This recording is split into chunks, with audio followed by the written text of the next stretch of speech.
one tip and trick for you in Call of Duty Modern Warfare is don't be this guy. Overkill, claymores, restock, shrapnel, hiding in a building, you know, watching one direction. Love the band.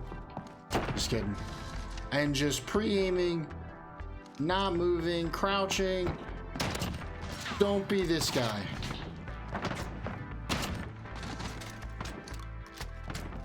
Use some skill.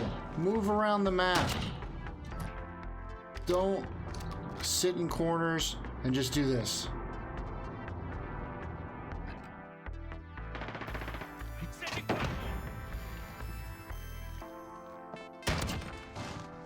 This is how you don't get good at the game. You're not going to get better. People who are better than you at this game or good in general don't sit here and do this. They don't sit in the corner with a shotgun, watch a small alleyway where they, you know, they can only come one or two directions or something because you have claymores everywhere and you have a close range weapon. This is not how people who are good at this game play this game. This is not how you're going to get better at this game. Move around the map. Alright, item number 2 on our list that we're going to cover today is around reloading. So paying attention to Call of Duty, you know, professional stuff, the Call of Duty World League, everything, and World War II, beginning in World War II, I really was like really involved with it. Watched it every day that it was on, you know, follow the teams, follow the players, watch the players on and off of the league and stuff. And so one thing I noticed, and it really irked me at first, but I started implementing it into the way I played just to see if it really was better. And I found that it was. It was around reloading. And that is that a lot of amateur players or your casual Call of Duty player, you know, 90% is gonna get a kill, reload, get a kill, reload, get a kill, reload. They reload every time that they shoot. It's just kind of a natural instinct, and trust me, it was for me for a long time too. Or even this, they shoot and they miss, then they reload, and then like that, someone else comes up behind you. Thankfully, he's a recruit level bot. I'm able to shoot him, but you know, it could be detrimental. Could get caught reloading, and that's almost a certain death unless you come up against a recruit level bot. So either what I noticed a lot of Call of Duty pros do is they keep track or don't reload until they're in a, you know, they know they're out of harm's way. So that's what I've started doing, is understanding your gun that you're using. How many bullets does it take to get a kill? So how do you know that you're shooting? Like, obviously, you know, you're getting hit markers. Okay, like I'm shooting these guys like as regularly as I probably should be. Like, they're dying with the proper amount of bullets, and you know, so therefore I know, because I've practiced with this gun, I've used this gun a lot, that I get about 4 kills per clip. So that one was a little off, so maybe I only get 3. So there's my second, there's my third. See, I only have 2 bullets, so I needed to reload there. But that was a clean kill. This is a clean kill. I know I should be able to get 4. That's 2, 3, 4. Because that second one was short, I know I can get 1 more maybe. Oh, but see, I ran out of bullets. But he's weak, I can melee him. So, tip here is understand the weapons that you're using, understand how you're shooting, keep track of your ammo clip mentally somehow. Whether that's by number of kills, number of shots, how you're hitting, if you're getting hit markers, if you're shooting people, or if you're missing, whatever, you might know that you're gonna get, you know, 1 less kill or something.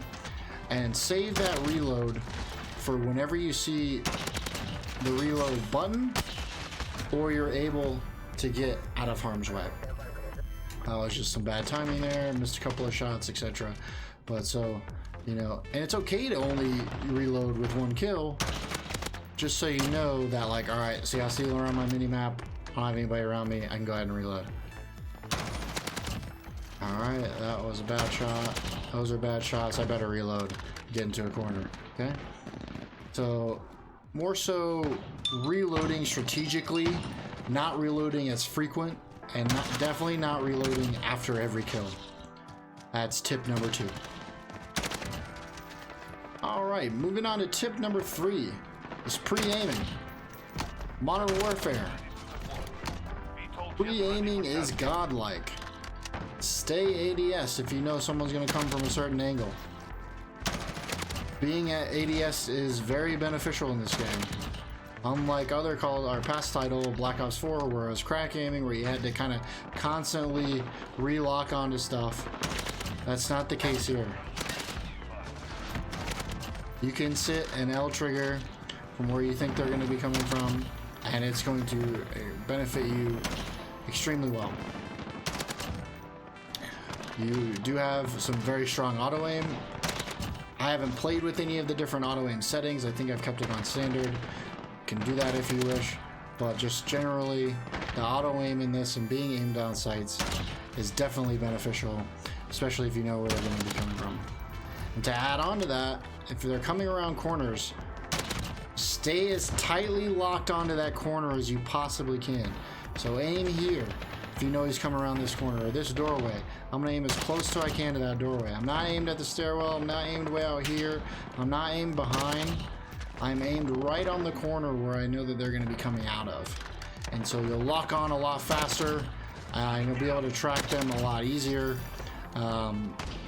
It's just gonna work for you a lot better if you're aiming on the corner and aiming like at the doorway or at the ledge or the wall, whatever it is. Help you easily track that person and get accurate shots in right off the rip. Alright, item number 4 on our list of tips and tricks is do exactly what I'm doing right now. Set up a custom warm-up mode, a practice mode, whatever, that's a free-for-all against recruit level bots, and come in here and shoot before you start playing. This will help you tremendously. It will help you warm up. That way your warm-up isn't in pubs where you have, you know, kind of no control under how you warm up. Especially if you play S&D 1 live game modes, like, you might not warm up until like 6 games in. Because you're dying quick every round, your senses and reflexes aren't on point yet, etc., all that stuff, you know. Your aim's not on point, reflexes aren't, you know, 100% high where you want them. You haven't practiced any of your movement. You know, all that kind of forms into this, and practicing with bots and doing that ahead of time, dedicating either a time limit, you know, per day, or just a number of kills that you want to get. You know, some people, you know, don't stop until they shoot 500 or 1,000. It's a very common thing for pros and competitive players to come in, set up their lobby, do this before they turn on the stream or start playing any wagers or chows or anything like that. So highly suggest doing that. There's a number of things you can do while you are doing this. As I've already mentioned, you know, work on your reflexes, work on your aim, work on just overall movement around the map as well. So you'll be able to, you know, just work on your button pressing, timing your jumps, whether you have auto mantle on or not. Just kind of working with certain aspects of that you'll use in actual gameplay. So, highly suggest doing this before you start. Maybe even some people do it afterwards as well, when they wind down, or if you're just bored.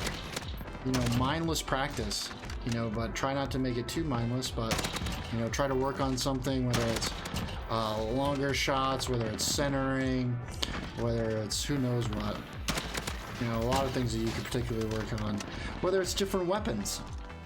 You want to, you know, have a different weapon. Private match, you do have all the attachments set up, so you can set up a gun however you want. I would suggest, you know, using your basic level attachments, since if it's a gun you don't use and you're trying to build up, that's how you have to start out in pubs. But yeah, it gives you a chance to work on different weapons as well, which I highly suggest, and seeing how they compare, seeing how many bullets each gun takes, and seeing if you might find another viable option for yourself to use. But again, highly suggest setting up a custom game mode that is a free-for-all that you use periodically or every day for warm-ups, before and after, or just randomly when you're bored. Tip number 5 in our tips and tricks video for you is watch professionals play. Go to their Twitches, go to their mixers, whatever it is, whoever it is. Watch these competitive people play. Watch their YouTube videos, watch any content that they put out, any clips, see what they're doing. How does it differ from you? How is it better? How is it, maybe something you want to try? Is it not going to work for you? You won't know until you try. So see their strategies, see what they do in certain game modes, certain game times, see what their call outs are, see where their positionings are. Their class setups as well. The customization in this game is insane in terms of your class setups, so it's always good to kind of bounce around different class ideas, see what people are up to, see what they've configured as their most fitting class. What do they find works best for them, and come in a private match and try it out, or just take that idea and run with it. So watch pros, watch competitive players, watch just anybody on Twitch who's playing the same game as you, to gain information on how they play the game. It can reveal information about people that you end up playing. It can reveal other things to you as well, like how could this benefit me? How would an enemy think in a certain situation? Oh, I saw a guy do this one time. Or, oh man, this is a really sneaky spot.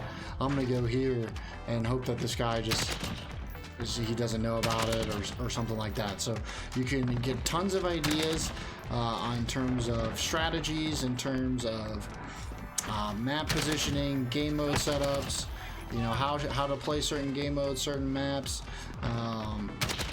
certain guns and classes and all that by just watching other people. Learn from others and see how they're different from you, see what they do that works for you and what doesn't work for you, and you're only going to find that out by getting out there and gaining as much information as possible. Alright, tip number 6 is going to be using some of the movement that you do have in Modern Warfare to create better gunfights and better positioning for yourself. So one of the first ones is jump challenging. So as you come around a corner, you kind of jump, or as you kind of, see someone, maybe you jump at them, is one, or jump off of something at them, or coming around a corner, jump, pre-aim, jump, pre-aim, jump, pre-aim. Jump and pre-aim. That's some of the more advanced movement in this one. I know it's not really all that advanced compared to other Call of Duties, but it will help you. And for an enemy who's maybe pre-aiming a corner, seeing you fly across the screen as much as you can and jump could kind of throw off their auto aim and their aim down sight, and maybe give you an advantage on that first bullet or two, which is huge in this game, as the time to kill is so short and so easy. Landing that first shot is crucial. So kind of jump around objects, kind of, that element of surprise. Like, holy crap, I didn't think he was going to jump. I thought he was just going to be chilling right there or something. And, obviously the closer you get, you can pre-fire. You don't need to aim down sight. But it's a way to kind of throw your opponent off. They might not be expecting you to jump across the screen. Instead, they're kind of casually thinking that you're just going to walk across, something like that. But if you kind of jump out, might surprise them and hit those first few shots and get the kill. But like that, I was anticipating him to come around the corner kind of casually, but if it wasn't a bot, somebody, and they just kind of flew around the corner, might not have been able to hit the shots. Might not have gotten the kill. You can also do this with the sliding. I know it's not as intense or as Black Ops 4 or anything or some other games, but sliding around corners can be beneficial. Again, it's just a different angle of attack that your opponent might not be expecting you to be coming from. So if you can kind of throw them off a little bit, I'm throwing myself off. Excuse me, but if you can kind of throw them off a little bit with that and just kind of come around the corner sliding or jumping, definitely can give you an advantage in certain situations. And some of these you can hit with your like double sprint. You can hit some pretty good slides, you know, and maybe have the upper hand in the gunfight. Tip number 7. I am just going to briefly go over this, but this is being cautious of shadows and angles. There are a lot of shadows in this game, areas where you can be up above and your shadow is showing. So like here, like if someone's over here and I don't see them, and then like I'm looking this way, they can see my shadow over here on this wall or something, or he's like below me and they can see my shadow. So your position can be given away a lot, not only with shadows but with corners and pre-aiming corners. You might think you're hidden, but you're not. Oof. I mean, that's so there's a lot of other YouTube videos out there that explain this in depth, not only for Call of Duty, but for also for Counter-Strike, which is kind of where it does. There's some that are very detailed and kind of go over this, but essentially what it is the closer you are to shouldering a corner, the more visible you are to the enemy. So like if I'm right here, this guy right here could probably see me very visibly and easily get me. I could easily get killed and I can't see him at all.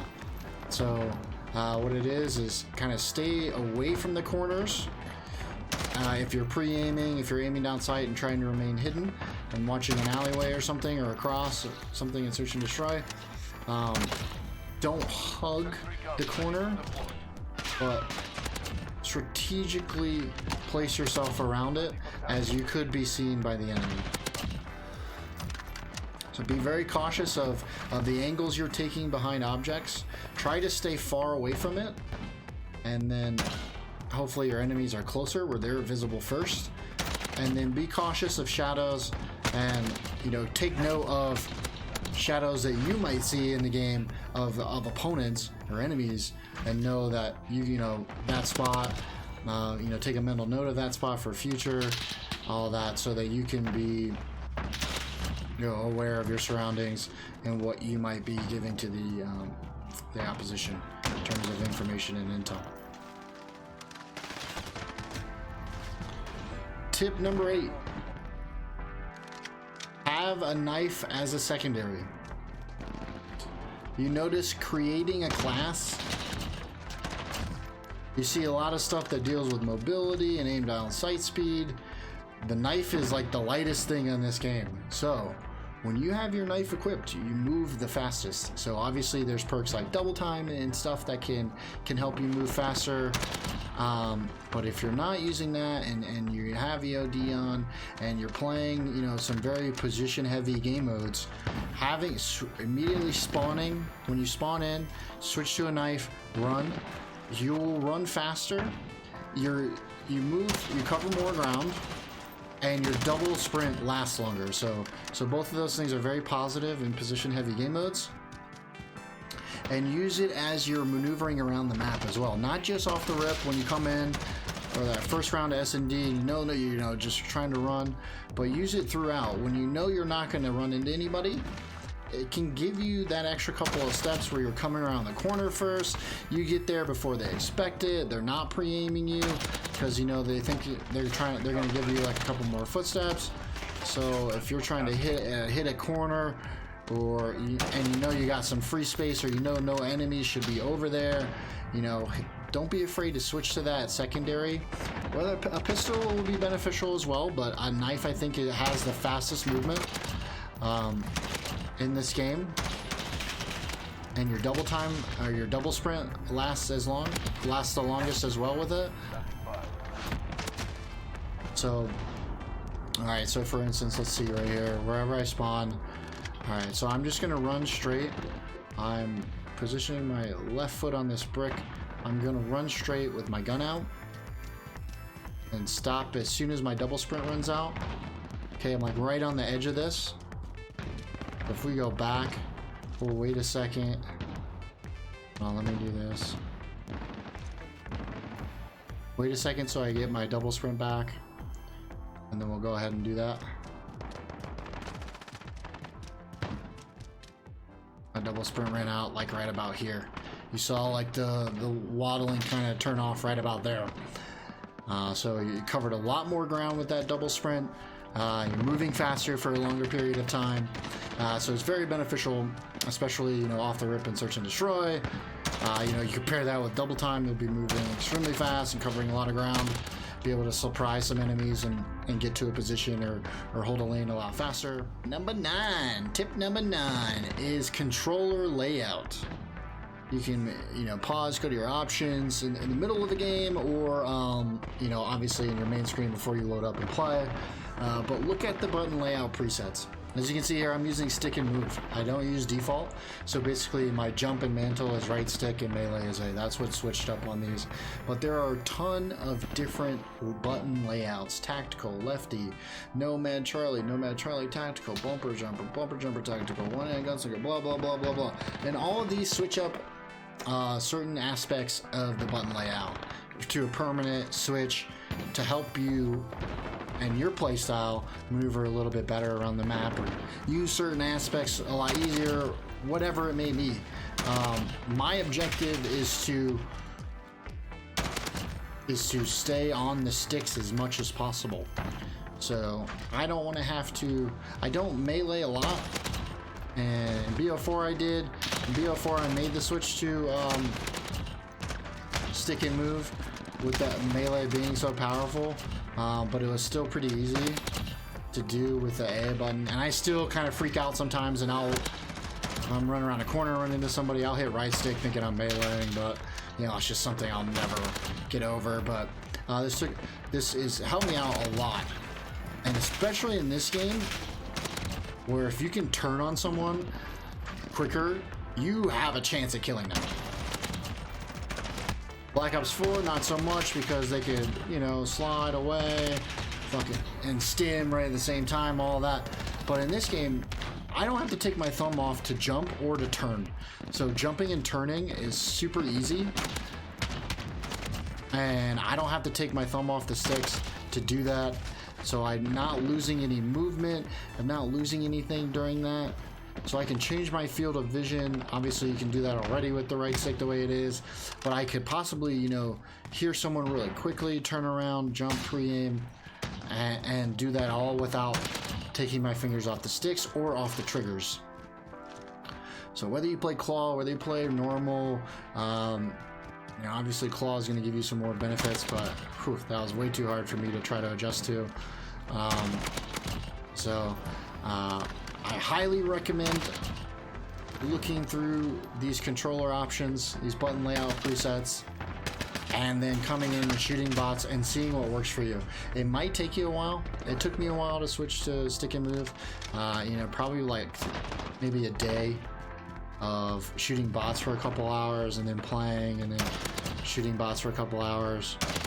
Probably a couple of days of doing that straight, like really focused on it. And like kind of saying it in my head, like I would run around and just jump all the time. And I'd say right six jump, hit right stick, right stick, right stick. Just so I would, you know, if I ever needed to tactically, you know, or do it suddenly in a game, I knew what the jump was. So however you can get used to it, get used to it.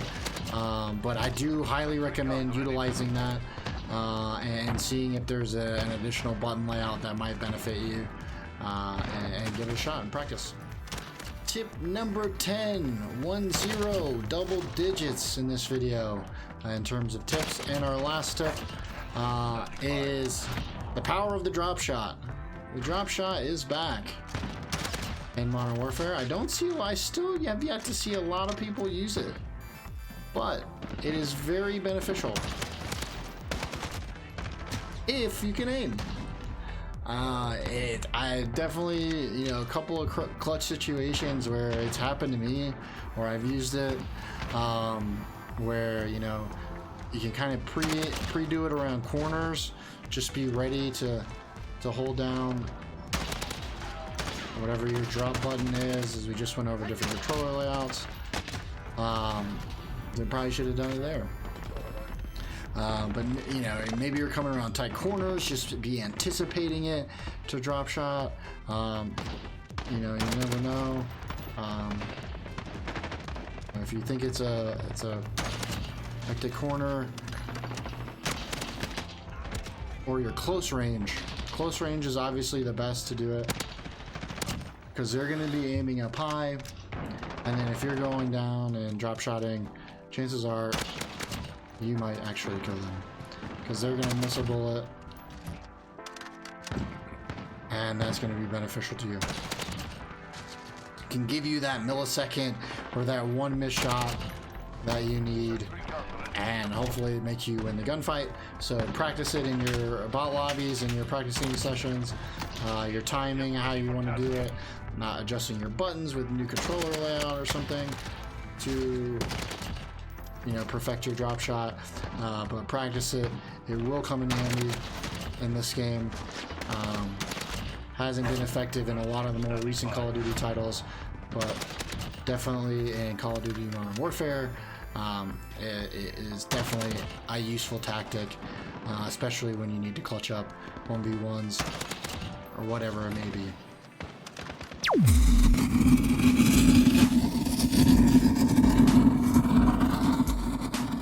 Thanks for watching, gamers. If you enjoyed that video, go ahead and drop a like and subscribe. Helps me out a ton.